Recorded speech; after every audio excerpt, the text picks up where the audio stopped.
Hello students, now we have to start the chapter that is globalization and the Indian economy. Okay, इसमें हमने last lecture में पढ़ा था about the globalisation कि किस तरीके से ग्लोबलाइजेशन इज वेरी इंपॉर्टेंट है ना, और इसको कौन कंट्रोल करता है, that is World Trade Organization है, जो एक इंटरनेशनल ऑर्गेनाइजेशन है which control the trade between all the countries, trade and the market.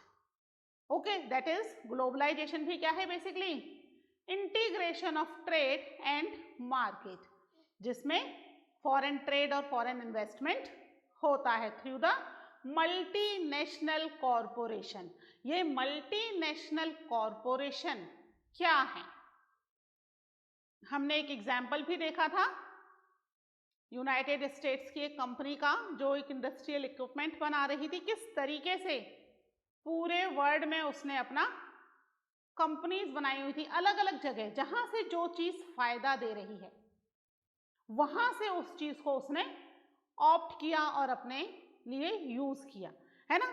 क्या फायदा हुआ उससे, उसका बेनिफिट बढ़ गया, है ना। जहां पर उसे प्रोडक्शन की कॉस्ट, अगर वो महंगी लेबर रखता, अपनी ही कंट्री में सेटअप करता इंडस्ट्री, तो लेबर बहुत ज्यादा कॉस्टली मिलती, है ना। और अगर अपनी ही कंट्री में कॉल सेंटर लगाता तो भी स्किल्ड लेबर उसे बहुत ज्यादा महंगी मिलती, इसलिए उसने प्रोडक्शन लगाया चाइना में और कॉल सेंटर लगाया इंडिया में। दोनों ही कंट्रीज पॉपुलेटेड कंट्री हैं, जहां पर उन्हें क्या मिला, कंपैरेटिवली लो कॉस्ट में स्किल्ड लेबर मिल गई, और मार्केट जहां पर असेंबल करना था सामान को, वो ऐसी जगह भेजा गया जहां से मार्केट पास पड़े, सभी तरफ इजीली ट्रांसपोर्ट किया जा सके। ठीक है, तो ये जो सारा बेनिफिट किसको मिला, यूनाइटेड स्टेट्स की कंपनी को। उसने अपने यहां से केवल टेक्नोलॉजी ली, बाकी सब चीजें दूसरी तरफ से लेनी शुरू कर दी। ठीक है, that is the multinational company. तो हम पढ़ेंगे आज अबाउट द मल्टी नेशनल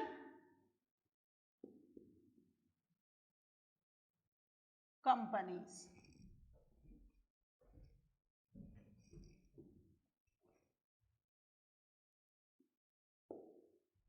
ठीक है, जिसे शॉर्ट में क्या कहेंगे,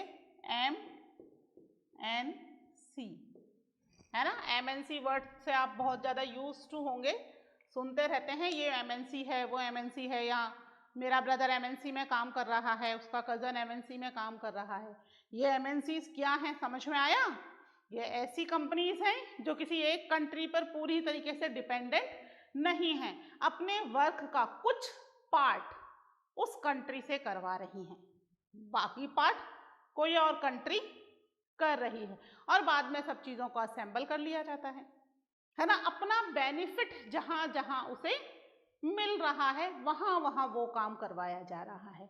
अगर चीप लेबर चाहिए तो चीप लेबर कहाँ मिल रहा है ना। अगर ट्रेंड स्किल्ड पीपल चाहिए तो वो ट्रेंड और स्किल्ड पीपल लो कॉस्ट में कहाँ मिलेंगे।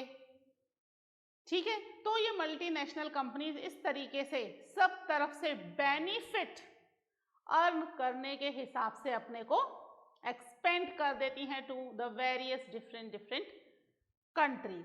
ठीक है, यहां पर इनका मेन मोटो क्या है, टू अर्न द बेनिफिट, ज्यादा से ज्यादा प्रॉफिट कमाना, है ना। नहीं, प्रॉफिट नहीं कमाना होगा तो क्या करेंगे, अपनी कंट्री में लगाओ ना सारा कुछ, पर अपनी कंट्री में लगाने से फायदा नहीं होगा, प्रॉफिट नहीं होगा, चीजें ज्यादा महंगी हो जाएंगी, और जब बहुत ज्यादा महंगी चीज होगी तो लोग उसको यूज नहीं करेंगे, वो सर्च करेंगे कि भाई कंपैरेटिवली इसके जैसी ही कोई चीप या सस्ती चीज मिल जाए, है ना। हम देखते हैं आजकल मोबाइल्स, चाइनीज मोबाइल कितने ज्यादा आजकल यूज में आ रहे हैं, क्यों, क्योंकि वो कंपैरेटिवली चीप है और फंक्शंस वो महंगे मोबाइल वाले दे रहे हैं, तो वो चाइनीज मोबाइल हम यूज कर रहे हैं, है ना। वहीं अगर हम दूसरी कंपनी का मोबाइल ले लें, वही क्या हो जाएगी, कॉस्ट इंक्रीज हो जाएगी। दूसरी कंट्री में वही मैन्युफैक्चर हो रहा है तो उसकी कॉस्ट इंक्रीज हो गई। कॉस्ट इंक्रीज होते ही क्या हो गया, हमारा तो बजट गड़बड़ा गया ना, हमने तो सोच रखा था इतना पैसा ही खर्च करना है।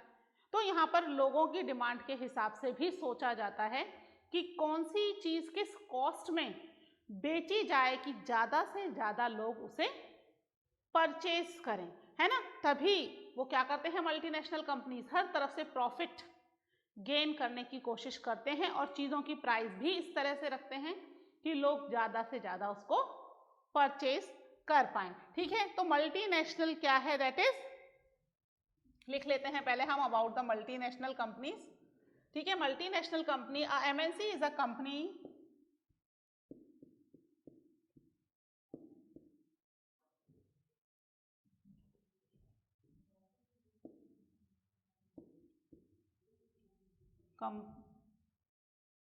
company that owns or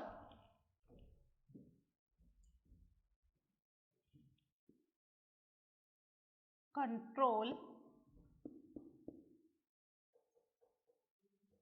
production more than one nation, है ना, एक से ज्यादा नेशन में, तभी तो क्या होगी, मल्टी, है ना, मल्टी नेशन, कई सारे नेशन में काम कर रही है। तो एमएनसी क्या है, जो ओन करती है या कंट्रोल करती है क्या चीजें, production more than one country, एक कंट्री से ज्यादा में, यानी कि इसके जो ऑफिसेज हैं या प्रोडक्शन हाउस हैं या फैक्ट्रीज हैं वो एक कंट्री से ज्यादा कंट्रीज में सेटअप किए गए हैं। ठीक है, MNC setup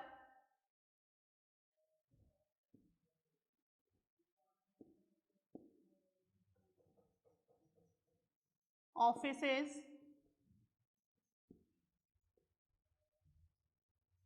and factories in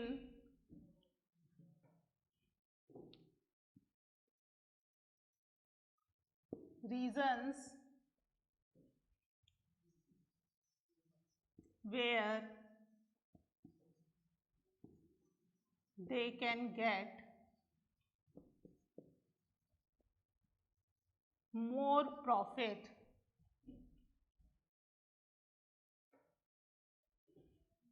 and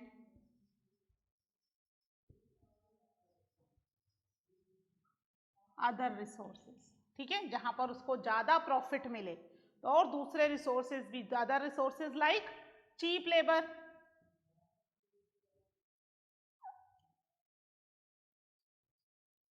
है ना, चीप लेबर मिल जाए या रॉ मटेरियल सस्ता मिल जाए, कुछ भी, जो भी दूसरे रिसोर्सेज, लैंड सस्ती मिल जाए, है ना, किसी भी तरीके से दूसरे रिसोर्सेज जिससे कि उसका क्या हो जाए, प्रॉफिट ज्यादा बढ़ जाए। ठीक है, यानी कि अगर यहाँ पर उसको ज्यादा सस्ती लेबर मिलेगी, दूसरे रिसोर्सेज बहुत ही ज्यादा चीप मिल जाएंगे, तो क्या फायदा होगा उसका, कॉस्ट ऑफ प्रोडक्शन रिड्यूस हो जाएगी। कॉस्ट ऑफ प्रोडक्शन रिड्यूस होते ही क्या हुआ, so that the cost of production is low,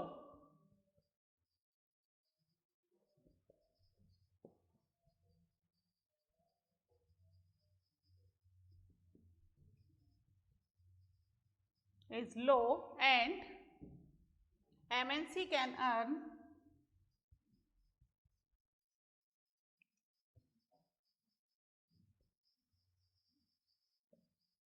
more benefit, है ना, ज्यादा बेनिफिट अर्न कर पाएगी एमएनसीज। ठीक है, तो एमएनसीज कहाँ क्या कर रही हैं कि भाई एक से ज्यादा कंट्रीज में अपने प्रोडक्शन हाउस या अपनी फैक्ट्रीज, इंडस्ट्रीज सेटअप कर रही हैं जिससे they can earn more profit, cost of production उनकी लो रहे, कंट्रीज से दूसरे रिसोर्सेज पर बेनिफिट मिले जिससे कि वो क्या कर सकें,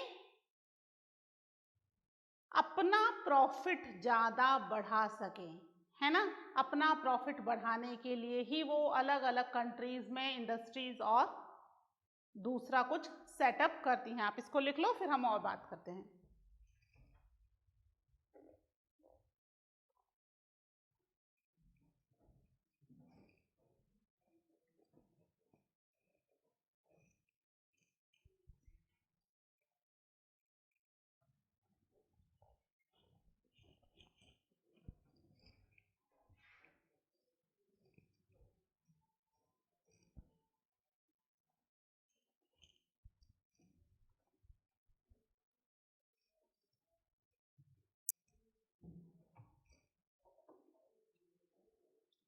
ठीक है, तो एमएनसी वहां पर अपना प्रोडक्शन हाउस लगाएंगी जहां पर उन्हें फायदा हो। ठीक है, इसको भी एक बार लिख लेते हैं, क्या क्या फायदे उसको चाहिए। एमएनसी सेटअप प्रोडक्शन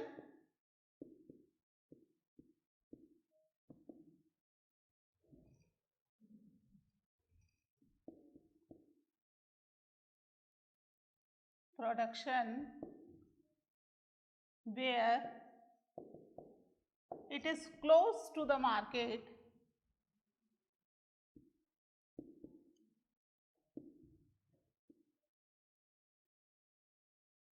ठीक है, मार्केट के क्लोज होना चाहिए। इसके अलावा स्किल्ड एंड अनस्किल्ड दोनों ही तरह की लेबर चाहिए उनको। ठीक है,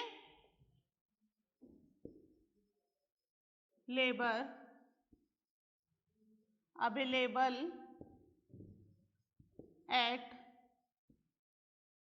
लो कॉस्ट, ठीक है, कम कॉस्ट पे।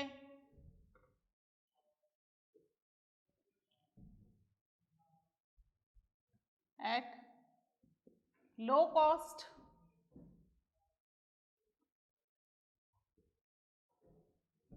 ठीक है, एंड अदर फैक्टर्स, और भी बहुत सारे फैक्टर्स होते हैं प्रोडक्शन के।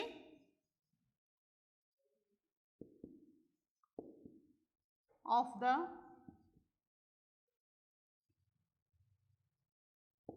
Production assured with favorable government policy, favorable government policy that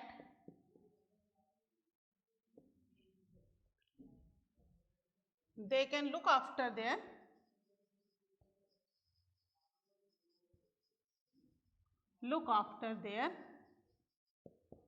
investment. ठीक है, कि उनका इन्वेस्टमेंट वहां पर कम से कम लगे। क्या क्या मिल जाए उन्हें वहां पर, कि वहां पर भाई क्लोज टू द मार्केट हो।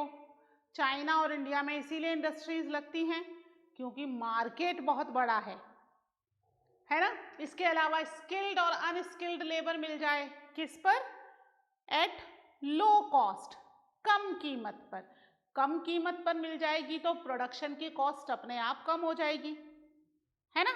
चीजों की प्रोडक्शन की कॉस्ट में लेबर की कॉस्ट भी इंक्लूड होती है, पता है ना। तो यहाँ लेबर की कॉस्ट कम हो गई तो प्रोडक्शन की कॉस्ट भी कम हो गई। फिर दूसरे फैक्टर्स जैसे लैंड है ना, इनकम टैक्स देना होता है।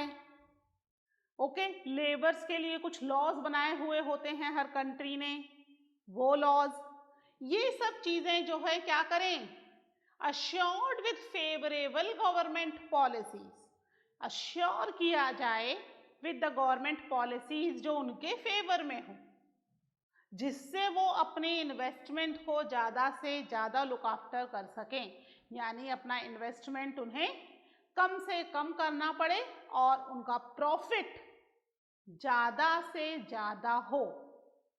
समझ में आ रही है बात?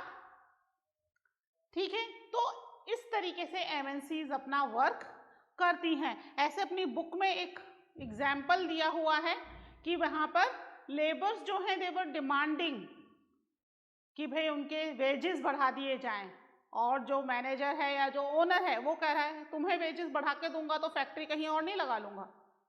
क्यों? अगर वेजेस बढ़ा देगा तो प्रोडक्शन की कॉस्ट बढ़ जाएगी। बेशक इससे लेबर को बहुत नुकसान हो रहा है ना, लेबर को उतना पैसा नहीं मिल रहा, लो कॉस्ट में उसे लेबर मिल रही है। कई बार कुछ ऐसी पॉलिसीज भी होती हैं जो कि लेबर्स के बिल्कुल अगेंस्ट हो जाती हैं, बट तभी तो वो अपनी इन्वेस्टमेंट यहां करेंगे। अगर उन्हें फायदा ही नहीं होगा तो वो इन्वेस्टमेंट दूसरी कंट्री में क्यों करेंगे? दूसरी कंट्री में करने का कोई तो रीजन होना चाहिए ना, तो वो तभी करेंगे जब उन्हें फायदा होगा। तो गवर्नमेंट उनके लिए कुछ ऐसी फेवरेबल पॉलिसीज भी बनाती है, ठीक है, वो हम अभी पढ़ेंगे इस चैप्टर में आगे आते आते कि किस किस तरह की पॉलिसीज बनाती है। कई बार गवर्नमेंट अपनी रिस्क भी लेती है इस तरह की पॉलिसीज को बनाने में, जिससे कि वहां पर उनको ज्यादा से ज्यादा बेनिफिट हो कंपनीज को। अब कंट्री को क्या फायदा?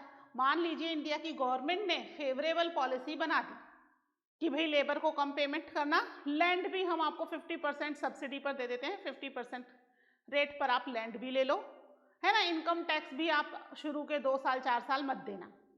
इतना सारा कुछ सेक्रीफाइस करके इंडिया की गवर्नमेंट ने एक इन्वेस्टमेंट या एक कंपनी अपने यहाँ पर ओपन करवा ली। इससे इंडिया की गवर्नमेंट को क्या फायदा हुआ? सोचो क्या फायदा होगा। भाई यहाँ की जो पॉपुलेशन है, वेरी हाई पॉपुलेटेड कंट्री, यहाँ पर चाहे वो स्किल्ड हो या अनस्किल्ड सभी को काम चाहिए, है ना, they need money to live the life, काम है ही नहीं। अब एक एमएनसी आने से क्या होगा? उसमें कम से कम 300, 400, 500, जितनी बड़ी एमएनसी उतने ज्यादा लोग, उतने लोगों को काम मिलेगा, अनस्किल्ड को भी मिलेगा और स्किल्ड को भी मिलेगा। अब कुछ नहीं वेजेस मिल रहे, उससे आपको कम वेजेस तो मिल रहे हैं, है ना। तो गवर्नमेंट ये पॉलिसीज इसलिए बनाती है कि गवर्नमेंट खुद कितनी कंपनीज खोलेगी, that is not possible for the government. कितनी बड़ी पॉपुलेशन को कंज्यूम करने के लिए गवर्नमेंट ऑफिसेज या गवर्नमेंट फैक्ट्रीज, इंडस्ट्रीज ओपन कर सके, that is not possible for the government. तो इसलिए ये गवर्नमेंट इस तरह की पॉलिसीज बनाती है कि दूसरी कंट्रीज अट्रैक्ट हो और अपनी इंडस्ट्रीज और फैक्ट्रीज ऐसी कंट्रीज में लगाएं जहां पर इनको इनकी जरूरत है, ठीक है। तो इस तरीके से यहाँ पर कंट्रीज को भी फायदा होता है। और कैसे फायदा होता है ये हम पढ़ते हैं, एक बार इस पॉइंट को आप नोट डाउन कर लीजिए।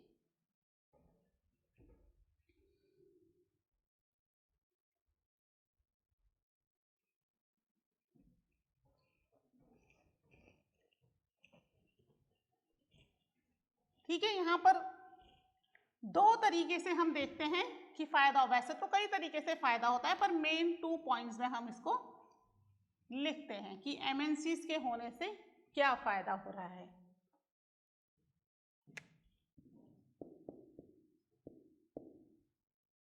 Twofold benefits of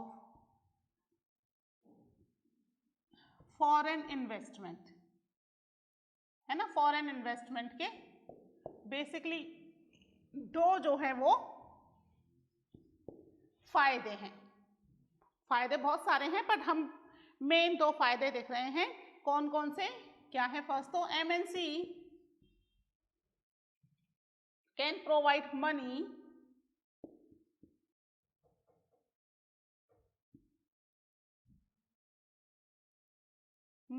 for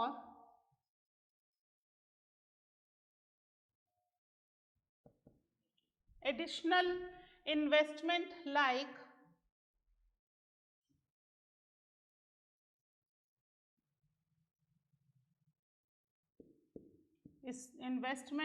like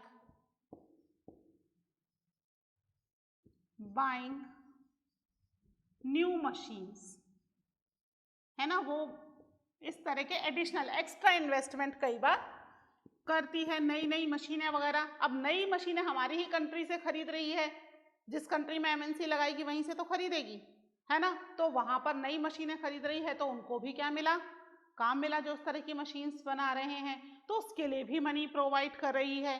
फिर एमएनसी माइट ब्रिंग देम, और क्या कर रही हैं एमएनसीज,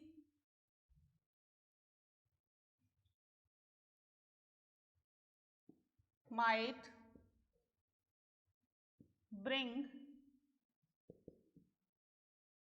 with them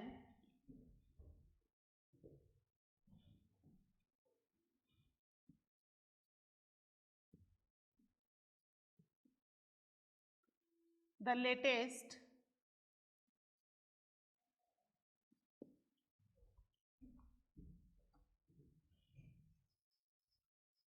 technology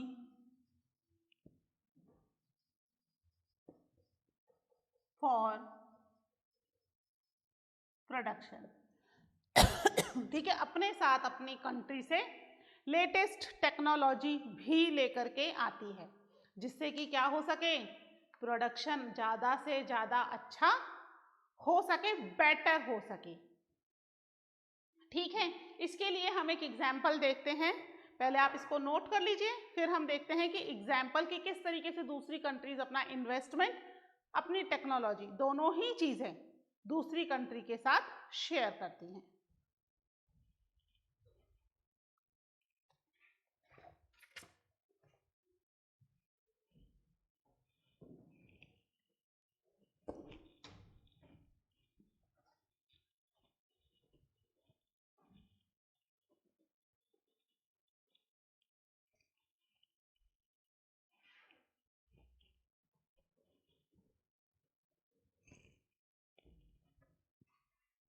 यहां पर एग्जाम्पल देख लेते हैं हम।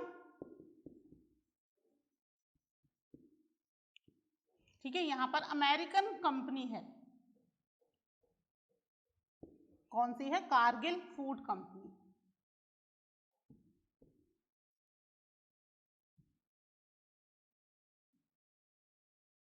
ठीक है, अब वो चाहती है कारगिल फूड कंपनी कि वो अपनी एक ब्रांच इंडिया में भी खोल दे। ठीक है, बेसिकली ईडेबल ऑयल्स बनाती है, ईडेबल ऑयल्स मतलब खाने वाला ऑयल जो हम लेते हैं ना, रिफाइंड ऑयल वगैरह, है ना, धारा है, सफोला है, बहुत सारे तरह के ब्रांड्स मार्केट में मिलते हैं। ठीक है, तो वो ईडेबल ऑयल्स बना रही है। इंडिया की एक फेमस कंपनी है प्रकाश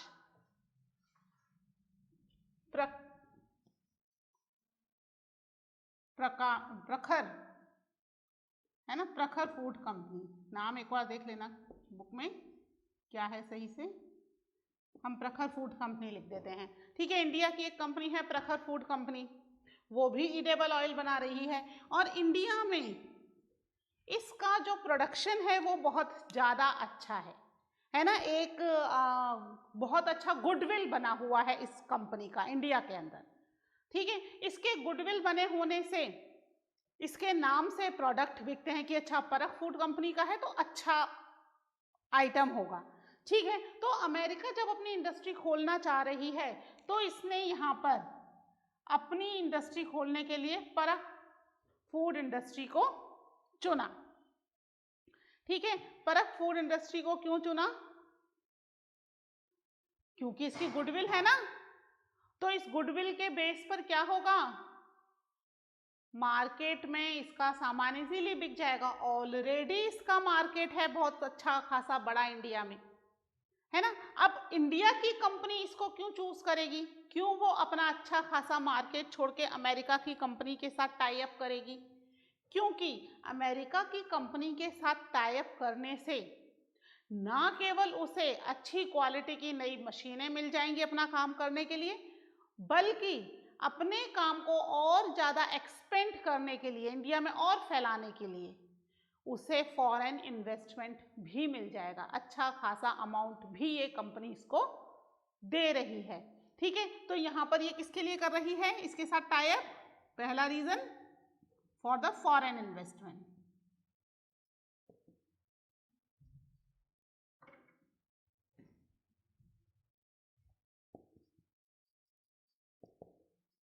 ठीक है, एक तो फॉरेन इन्वेस्टमेंट मिल रहा है, ये अपने पास से इसको इतना पैसा लगाने की जरूरत नहीं है, ये इसको दे देगी।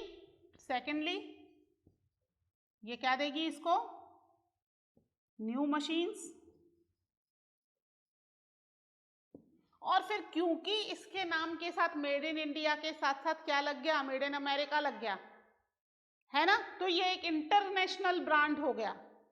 अभी तक ये क्या था, केवल एक इंडियन ब्रांड था, अब ये एक इंटरनेशनल ब्रांड हो जाएगा, तो ये और एक इसको फायदा हुआ, क्या हो गया, इट बिकम इंटरनेशनल ब्रांड। ठीक है, लेकिन इसको अब यहाँ पर प्रकाश फूड कंपनी की जगह अपने आप को क्या करना पड़ेगा, कारगिल फूड कंपनी के नाम से इंट्रोड्यूस करना पड़ेगा। ठीक है, तो यहाँ पर इसका प्रोसेसिंग वगैरह सब जैसे इसका चल रहा था उसके नाम वही चलेगा, लेकिन अब क्योंकि न्यू मशीन और ज़्यादा पैसा अब इसके पास आ गया to invest in his business, तो अब ये और लार्ज स्केल पर अपने एडवर्टाइजमेंट कर सकते हैं, है ना, लोगों को बता सकते हैं कि हम जो है इंडियन कंपनी के साथ हम एक इंटरनेशनल ब्रांड हो गए हैं, टाई अप कर लिया है हमने, तो इन सब के थ्रू ये अपना मार्केट और एक्सपेंड कर लेगा। जहाँ तक एक कुछ एरिया में कन्फाइन था, अच्छा खासा बड़ा मार्केट था, लेकिन पूरे इंडिया में नहीं होगा, तो वो पूरे इंडिया में जहाँ जहाँ अभी तक वो प्रोडक्शन नहीं सप्लाई कर पा रहे थे वहाँ भी अपना प्रोडक्शन सप्लाई कर पाएंगे। नतीजा ये हुआ कि पर डे लगभग 5 मिलियन ऑयल के पाउचेज इनके मार्केट में सेल होना शुरू हो गए। ठीक है, अब देखिए हम लोग जो इंटरनेशनल ब्रांड्स खरीदते हैं मार्केट से, है ना, बेसिकली हम कपड़ों की बात करें या गेम्स इक्विपमेंट की बात करें, तो ये कपड़े कहीं कोई इंटरनेशनल ब्रांड में वहां पर ही कोई बहुत बड़ी फैक्ट्री इंडस्ट्रीज में सेल कर नहीं आ रहे। ये क्या करते हैं, ये छोटे छोटे मैन्युफैक्चरर्स को ऑर्डर देती है बड़ी कंपनी, है ना, छोटे छोटे मैन्युफैक्चरर्स को ऑर्डर दे रही है, वो मैन्युफैक्चरर्स वो बना करके उस बड़ी कंपनी को सप्लाई कर रहे हैं, फिर बड़ी कंपनी अपने नाम का टैग लगा रही है और उसे मार्केट में सेल कर रही है। जैसे जीन्स है, लेविस की जीन्स है ना, फुटबॉल्स आती हैं, बैट आते हैं, ये सब क्या हो रहा है, लोकल जो ट्रेडर्स हैं या लोकल मैन्युफैक्चरर्स हैं वहां पर ये सब चीजें बेसिकली मैन्युफैक्चर होती हैं, और फिर बड़ी कंपनी के नाम से केवल ब्रांड के, क्योंकि हम क्या चाहते हैं, मार्केट में जाते ही सबसे पहले ब्रांड पूछते हैं, है ना, शूज कौन सा है, एडिडास का है भैया वो दो, लिबर्टी का है तो वो दो, हम ये नहीं पूछ रहे कि कहाँ बना है, उससे कोई मतलब नहीं, हमने ब्रांड पता है, हम ब्रांड के नाम से ले रहे हैं। तो जरूरी नहीं कि वो सारे ब्रांड यहीं बने, अमेरिका की कंपनी है लेकिन मैन्युफैक्चर सारा काम इंडिया में हो रहा है ना, ऐसे ही बहुत सारा प्रोडक्शन क्या होता है, इंडिया के ही छोटे छोटे गांव में लोग करते हैं। अपनी बुक में देखिएगा पिक्चर्स दे रखी हैं, कहीं जीन्स सिल रही हैं, कहीं फुटबॉल बना रही हैं लेडीज, गांव की, घर में बैठ के, है ना, और फिर क्या होगा, ये मैन्युफैक्चरर्स को देंगे और मैन्युफैक्चरर्स उस बड़ी एमएनसी कंपनी को इसको सप्लाई कर देगा, और एमएनसी कंपनी उसको अपने नाम का टैग लगाएगी और मार्केट में सेल कर देगी, और हम मार्केट में क्या देखेंगे, केवल उस कंपनी का टैग कि भाई ये उस कंपनी को बिलोंग करता है या नहीं। अगर बिलोंग कर रहा है उस पर्टिकुलर कंपनी को तो हम उसको परचेज कर लेंगे। ठीक है, दोनों तरफ फायदा हो रहा है, मैन्युफैक्चरर को भी फायदा हो रहा है प्लस एमएनसी को तो अच्छा खासा बड़ा बेनिफिट हो रहा है, a large amount of benefit, है ना। तो वो एमएनसी बेसिकली इसलिए कर रही है, और यहाँ छोटे प्रोड्यूसर्स को या छोटे मैन्युफैक्चरर्स को प्रॉपरली अपना काम करने के लिए पैसा मिल रहा है और वो अपना काम कर पा रहे हैं, उन्हें एक तरीके से सप्लायर मिल रहा है जिसको वो जितना भी प्रोडक्शन करते हैं सारा वो उसको सप्लाई कर देते हैं। ठीक है, इस तरीके से ये एमएनसी वर्क करती है। ठीक है, तो और हम पढ़ेंगे about the integration of the market and all, but that we will discuss in the next lecture. Okay, till then take care, bye.